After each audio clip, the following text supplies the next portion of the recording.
Hi, I'm Brett Jennings, and for the last 12 years, I've traveled the country to meet, mentor, and mastermind with some of the brightest and best minds both inside and outside of real estate. I've taken those ideas, brought them back to our team of experts, and sold hundreds of homes per year all across Silicon Valley, and this is how we do it.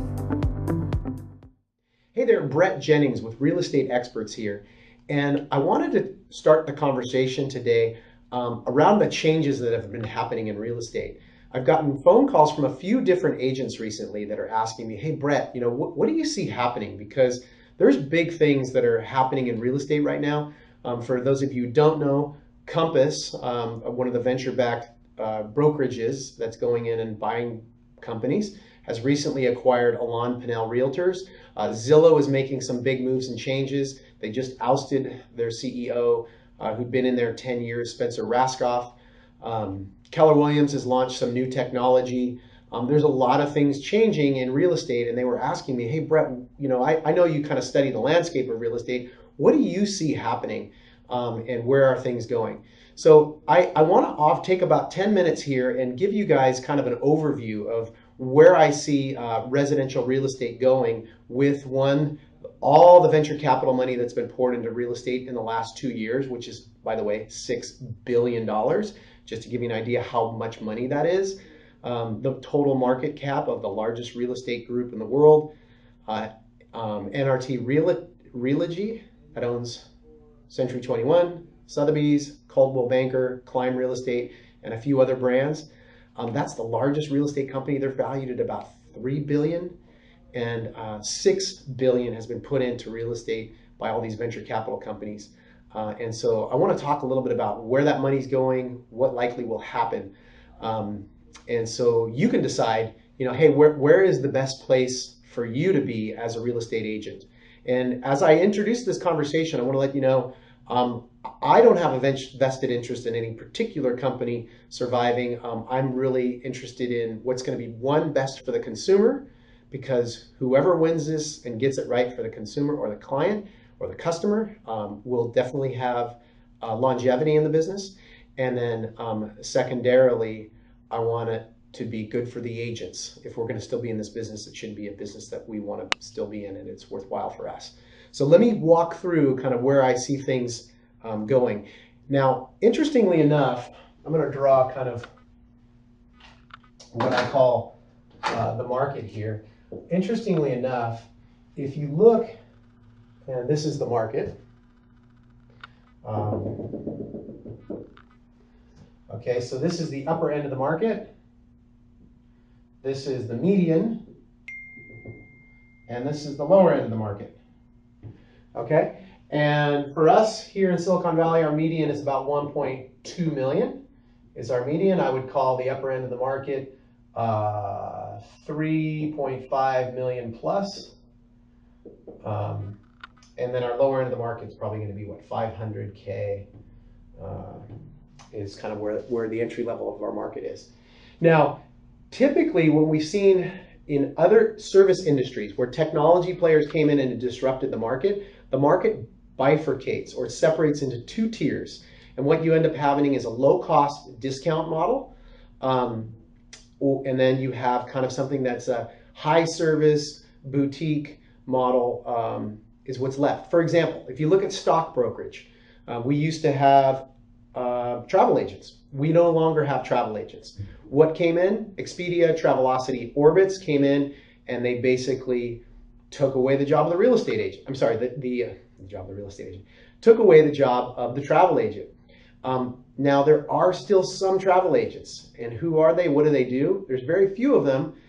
They do a lot more business, and they make a lot more money than the average travel agent.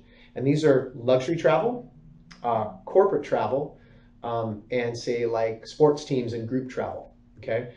If we look at what happened with the finance industry, we used to have stockbrokers were the main peddlers of investments of the day.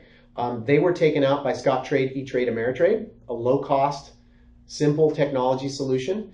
And then there are still stockbrokers, however. And what they do now is they became the best of them, became private wealth managers and personal financial planners. There's fewer of them, they do more business, and they make more money. And this is where I see real estate going in the future. Now, I do think it will actually separate in real estate. It's going to separate into 3 tiers. And this is kind of where we see things going. And by the way, kind of where my perspective comes from, I'm not speaking just out of some general ideas. Over the last 6 months, I've taken time and flown across the country. I've met with Robert Refkin, the CEO of Compass Real Estate.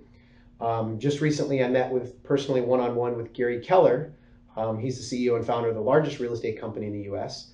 And just last week, I met with Greg Schwartz, the president of Media and Marketplaces, who's in charge of Zillow's Premier Agent Program. I'm actually part of their advisory board. I took that role because I wanted to see what Zillow was doing in this shaping and redefining of what real estate looks like. The moves they make are going to affect us, and I wanted to see that. So I took that opportunity. And I'm going to share with you here where I think it's going. Ultimately, we have, in this lower end of the market, we got a couple things. One player you guys are all familiar with is Redfin. Okay, Redfin is in the market, and what they're going to do, Redfin, their model is 1% listing, and then they also give a rebate back to the buyer. All right, so that's going to be the kind of in the lower end of the market. The other major player that you haven't seen yet here in the Bay Area, but they are coming as close as Sacramento at this point, is a company called Open Door. If you're not familiar with Open Door, their model is, hey, look, if you need to sell your house, don't sell it through an agent. We'll buy your house. Instead of charging you a 6% commission and you having to wait 30, 60, or 90 days to get your money, we'll give you a check in 14 days. And we'll charge you 8% commission, just a little bit more than a traditional agent, but you don't have to worry about anything. Open Door is in markets like Dallas, Houston. They're coming into Sacramento. The bigger one that they just acquired, though, is called Open Listing. Okay, and as I talked about in the intro of this video, when we've seen technology players come into the market, they typically come up with a technology-driven, low-cost, more of a do-it-yourself model, like Scottrade, E-Trade, Ameritrade for finance, or Expedia, Travelocity. This Open Door, Open Listing is going to be mostly technology-driven. There isn't really any agents in the equation, per se. Redfin, as you know, is a salaried corporate agent model. The one thing that's essential to understand about these is both of these companies are gaining market share. Number two is they have the consumer at the center of their world, meaning they wake up every morning saying, hey, how can I make it better for Joe Buyer or Jane Seller? And they want to do it as cheaply and as effectively as possible. How much market share will these guys get? Well, if we look at metro markets where they've been there for a while now, like Dallas, they're going to take up about 20 to 25% of the market. Okay. The other major player, obviously, that you're hearing about up here is Compass. Okay. What is Compass? Who are they? Compass started in New York. A little bit about their leadership. Robert Refkin worked for Obama in the Department of Housing and Urban Development for a very short period of time. But his primary background is with Goldman Sachs. He is an investment banker. They started that company with one strategic objective. Okay, they want to get as many agents as they can under their umbrella, roll up as much volume of business so they can go IPO. Okay. In regards to where the consumer or the client sets in their level of priority, IPO is their number one priority. I would say agents are their number two priority. And the client or consumer is number three. Okay. So as I mentioned, if we look at disruptive models in the past, the ones that won the game, Uber, Airbnb, they put the customer at the center of their model, and that's how they dominated. Compass, if you look at their acquisition strategy, the companies that they have acquired, their profile, they're going for the upper end. Their agents are going to be primarily sphere of influence based. And yeah, I mean, that's what it is. Sphere of influence in the high end. Alon Pinnell was a perfect acquisition target for them. As far as what they're offering, they're making an effort to put together some technology. I say making an effort because they're supposed to be a technology company. 18 months ago, they put out a strategic initiative that they were going to create their own CRM. And up until about 4 months ago, they finally launched their own CRM, and they had to actually pull it back because it didn't work. They did a public apology and then recently just acquired a CRM company because they couldn't build it themselves, called Contactually. So, as you listen to and hear all the different things in the marketplace, just dig a little bit below the surface and find out what's really going on with all of these players. But they're going to look to create a technology-driven model that's going to make it more efficient for the solo agent. And I think Alon Pinnell is a perfect acquisition for them. If you look at the typical profile of a Alon Pinnell agent, they were primarily sphere of influence based, doing between 10 and 5 to 15 or 5 to 20 transactions a year in the higher end. If that is your sphere of influence, are the $3 to $5 million buyers and sellers, Alon Pinnell or Compass could be a great solution or home for you. So the question is, we see what's happening in the bottom end. That's the bottom half of the market. This is, say, the upper 10% of the market. And what's happening in this big space right here? This is 65% of the market, hovers around the median, okay? 65% of the market. Who's the dominant player there? Number one, it's Zillow, okay? Zillow is obviously not a broker, but they are a dominant player. 70% now of all consumer search happens or starts on Zillow. They may end up connecting with an agent and then they get on some other type of search platform, but Zillow has 70% consumer mind share, okay?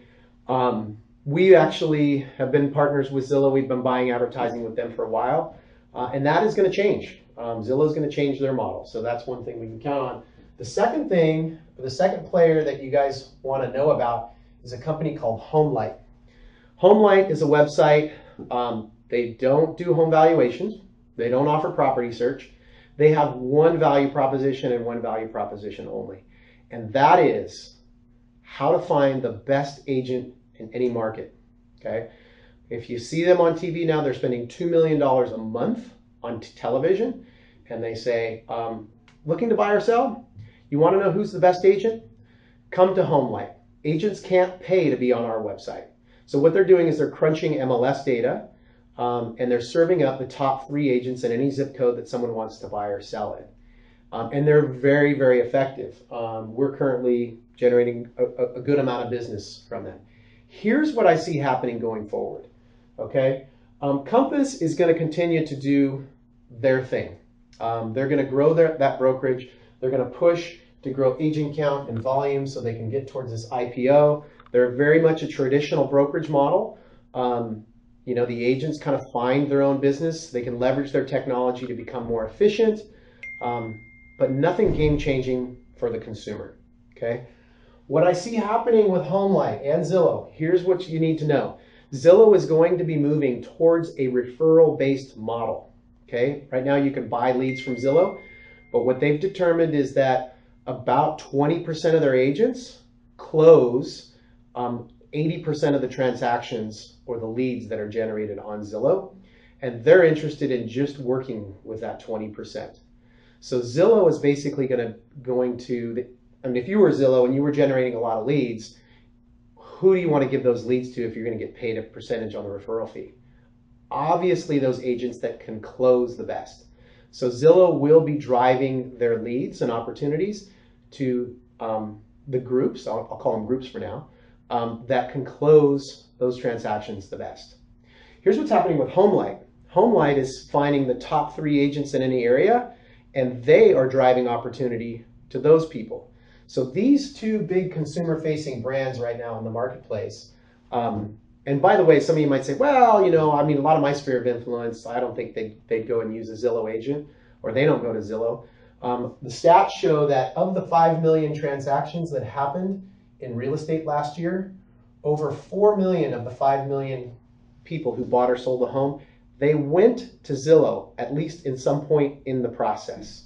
1 million of the 5 million people who transacted real estate did so with an agent on Zillow. Maybe that agent bought leads, maybe they didn't, but that agent was on Zillow. So right now Zillow has about 20% market share, and they're converting about 2.5% of the opportunities or the leads that get generated on their website. What they know is that if they have the best agents on the other end of receiving those leads, they can get that conversion up to about 6%, between 5 and 6%. So they can double. Zillow can get to the point where they're driving 2 million real estate transactions per year, which is about 40% of the market. Okay. HomeLight, again, is going to be driving opportunities to the top 3 agents in any zip code for all of those people who come across HomeLight, and they are gaining market share as well. So given all of this, we see Compass at the top end. Okay, they're going to occupy 10%, about 10% of the market in the upper end, concentrated in our market in that $3 million plus range. Okay, Redfin and Open Door. Redfin is gaining market share. Open Door and Open Listing. Open Listing will for sure be here. They're going to take up some market share, let's say 20 to 25%. And again, the 65% is left around the median home price, and that's the business to be had. Most of the agents I talk to are working sphere of influence and open houses. That business will still be there, but understand that these players here in the middle that have a lot of consumer brand power, let's call it, will be gaining market share. And they're going to be driving those opportunities to the agents, one, that are providing a great consumer experience. Zillow is now measuring their agents not just on reviews, but they're actually doing customer surveys. And then agents who can convert.